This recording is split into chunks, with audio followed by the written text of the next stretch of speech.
بسم اللہ الرحمن الرحیم۔ آپ سب سے گزارش ہے کہ سٹوری کو پورا سنیں اور چینل کو لازمی سبسکرائب کر دیجیے گا۔ میں جب میٹرک پاس کیا، والد صاحب نے مجھے آگے پڑھنے سے انکار کر دیا۔ بہت روئی، مگر کسی پر میرے رونے کا اثر نہ ہوا۔ ارم میرے ساتھ بچپن سے پڑھتی تھی، اس نے بھی میٹرک اچھے نمبروں سے پاس کیا تھا۔ اس کے والدین روشن خیال تھے، وہ بیٹیوں کی تعلیم کے مخالف نہ تھے، لہٰذا اس نے کالج میں داخلہ لینے کے لیے فارم منگوا لیا اور بھرنے لگی۔ جب اس نے مجھ سے پوچھا کہ تم فارم بھر لیا تو چلو ہم ساتھ جمع کروا دیتے ہیں، میں نے بتایا والد صاحب نے مجھے کالج میں داخلہ لینے کی اجازت نہیں دی۔ بولی ایسا کیوں؟ کل فارم جمع کروانے کی آخری تاریخ ہے، چلو میں انکل سے بات کرتی ہوں۔ ہرگز ان سے بات مت کرنا، میں نے ارم کو روکا۔ جانتی ہو وہ کتنے ضد کے پکے ہیں، وہ نہیں مانیں گے، الٹا تمہیں ڈانٹ دیں گے۔ ارے ایسا نہیں ہوگا، میں انکل کو بچپن سے جانتی ہوں، وہ اوپر سے سخت مزاج لگتے ہیں مگر دل کے نرم ہیں۔ ابھی تم دیکھو تو صحیح کیا ہوتا کیا ہے۔ باوجود میرے روکنے کے وہ ابو کے کمرے میں چلی گئی اور میرے داخلے کی بات کرنے لگی۔ والد صاحب نے منع کر دیا، بولے بیٹی ضد نہ کرو، میں ربیہ کو اجازت نہیں دے سکتا کیونکہ اس کے دادا نے منع کر دیا ہے۔ اپنے والد کی حکم متولی کرنا میں کیوں کروں؟ ربیہ بولی انکل آپ مان جائیں، دادا کو میں خود منا لوں گی۔ جب والد نے پھر بھی حامی نہ بھری تو اس نے رونے ہوئے اپنا فارم ان کی میز پر رکھ دیا۔ بولی میں پھاڑ دوں گی تو گستاخی ہوگی، آپ خود ہی اس کو پھاڑ دیجئے، اگر ربیہ نہیں پڑھے گی تو میں بھی نہیں پڑھوں گی۔ میرے ابو نے یہی شرط رکھی ہے کہ ربیہ کا داخلہ تب ہوگا جب تم بھی لینا۔ پہلی جماعت سے اب تک ہم ایک ساتھ ہی پڑھتی آ رہی ہیں اور کالج میں اکٹھے ہی جائیں گی، اور تم اکیلی کو کالج نہیں بھیج سکتا۔ اسے زاروں قطار روتے دیکھ کر نہ جانے والے صاحب کا دل کیسے گداز ہو گیا کہ داخلے کا فارم میز سے اٹھا کر اسے دے دیا اور کہا کہ میں جا کر دوسرا فارم لے آتا ہوں، کل تم اسے لے کر جانا اور دونوں اپنا اپنا فارم جمع کروا دینا۔ یہ سن کر وہ کھل اٹھی، دوڑتی ہوئی میرے پاس آئی اور میرے گلے لگ گئی۔ بولی چلو بھائی اب تیاری کر لو، ہم دونوں فارم جمع کروانے کالج جائیں گے۔ میں نے کہا تھا نا کہ انکل میری بات نہیں ٹالیں گے، وہ بات جو تم نہیں منوا سکی میں نے منوا لی، اب کھلاؤ مجھے مٹھائی۔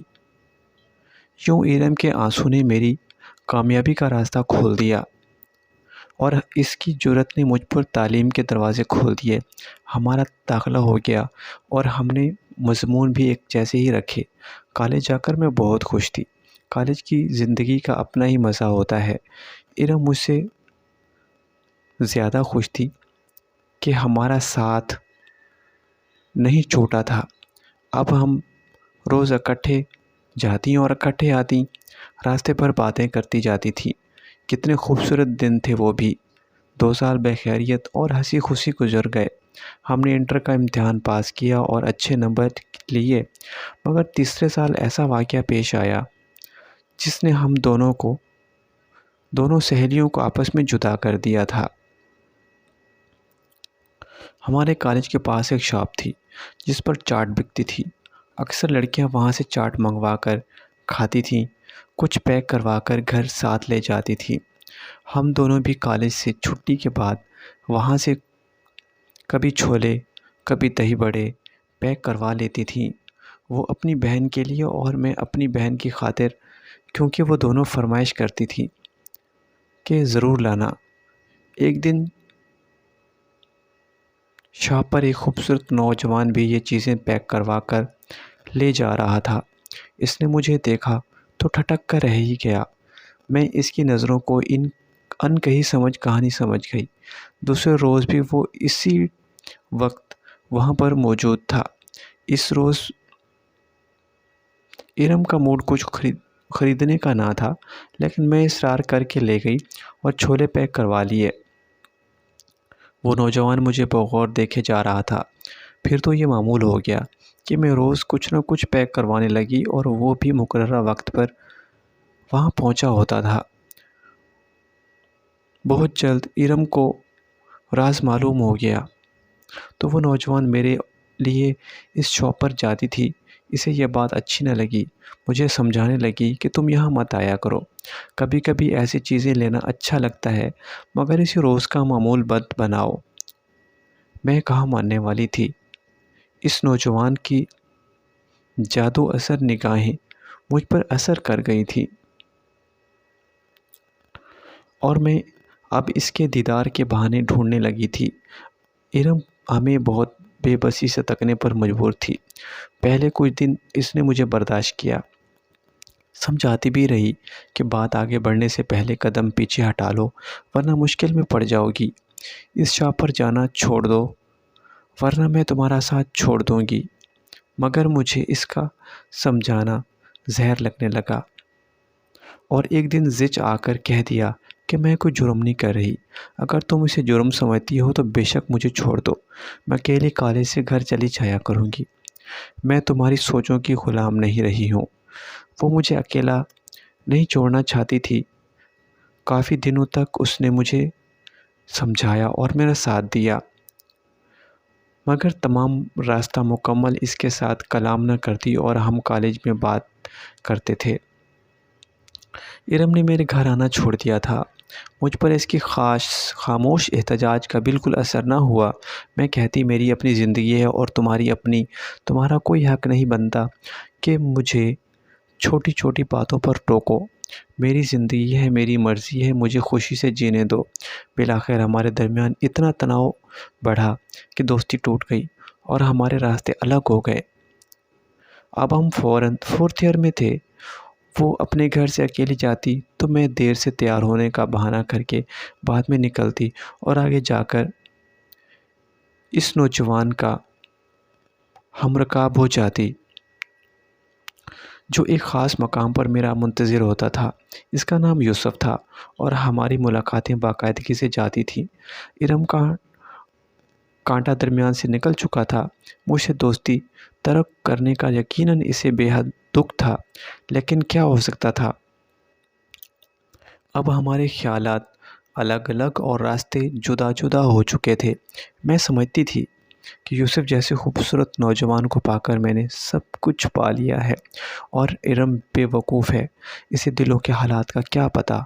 جس دن ہمارے 4th ایئر کے پیپر ہو رہے تھے، خالہ اپنے بیٹے کا رشتہ میرے لیے لے کر آ گئی تھی، جس کا نام زین تھا۔ وہ بے حد خوبصورت اور اعلیٰ عہدے پر فائز تھا۔ والدین کی آرزو تھی کہ میرا رشتہ زین سے ہو جائے۔ ان کی امید پر آئی، انہوں نے خالہ کو ہاں کر دی۔ شادی سالانہ امتحان کے بعد قرار ہونا پائی تھی۔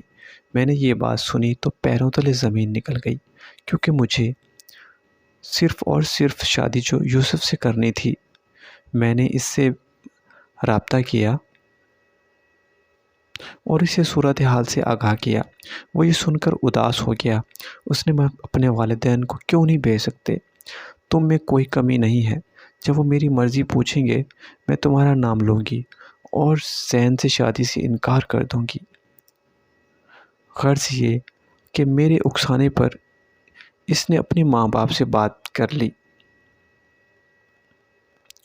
پہلے تو اس کی امی نہ مانی، کیونکہ وہ اپنی بھانجی سے یوسف کی بات طے کر چکی تھی، مگر جب یوسف نے بہت دباؤ ڈالا تو وہ ہمارے رشتے کے لیے آئیں۔ ادھر امی ابو بھی خالہ کو زبان دے چکے تھے اور انہوں نے یوسف کی والدہ سے معذرت کر لی تھی کہ ہمیں آپ کو رشتہ نہیں کر سکتے، جبکہ ہماری بچی کا رشتہ طے ہو چکا ہے اور لڑکا اعلیٰ آفیسر ہے، ہمارا قریبی عزیز ہے۔ غرض انہوں نے یہ تک کہہ دیا کہ دوبارہ اس غرض سے ہمارے پاس تشریف نہ لائیے گا۔ یوسف کے والدین نے سب کی محسوس کی اور جا کر بیٹے کو لعن طعن کی کہ تم نے ہماری عزت افزائی کروائی ہے، ہمیں پہلے بتا دیتا کہ یہ بیل مونڈے نہیں چڑھے گی، بھلا ایسے کوئی انجان لوگوں کو بیٹی دیتا ہے؟ تم کم عقل ہو اور تمہاری محبت میں آ کر آخرکار ہمیں ذلیل ہونا پڑا۔ خبردار، آئندہ اس لڑکی کا نام بھی مت لینا۔ ادھر ابو امی پر خفا ہو گئے، یہ کون لوگ تھے اور کیوں اس طرح منہ اٹھا کر ہمارے گھر آ گئے؟ والدہ بیچاری کیا جواب دیتی؟ وہ مجھ پر خفا ہوئیں کہ یہ سب تیری کارستانی ہے جو یہ لوگ بلا تعارف ہمارے گھر گھس آئے ہیں۔ خبردار آئندہ نہ آئیں ورنہ تمہارے بابا ان کا برا حشر کر دیں گے، اور ساتھ میں میرا اور تمہارا بھی۔ اسی دن کے لیے تمہیں کالج پڑھنے کے لیے بھیجا تھا کیا؟ غرض انہوں نے خوب مجھے برا بھلا کہا، اور جب میں چپ چاپ سنتی رہی مگر دل میں ٹھان کر لی تھی کہ یہ چاہے کچھ بھی کر لیں، شادی تو میں یوسف سے ہی کروں گی۔ رزلٹ آتے ہی گھر والوں نے میری شادی کی تاریخ رکھ دی۔ میں بہت پریشان تھی۔ ارم کو بتایا اور اس سے کہا کہ میری کوئی مدد کرو۔